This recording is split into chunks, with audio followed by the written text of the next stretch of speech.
انا عارفكم، انتوا عايزين تعرفوا لو انت عايز تقول انت فهمت الشخص ده غلط، او عايز تقول لواحد انت فهمتني غلط بالانجليزي، هتقولها ازاي؟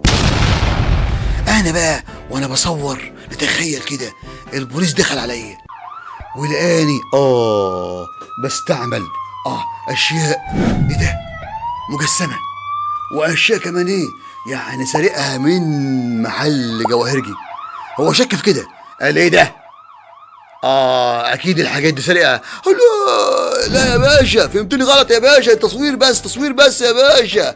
You got me wrong, you got me wrong, you got me. انت حصلت عليا wrong، خطأ، يعني فهمتني بالخطأ. You got me wrong يا باشا، انت فهمتني غلط يا باشا. You got me wrong, no you got me wrong. ده مستلفه، ده التصوير مش بتاعي يا باشا.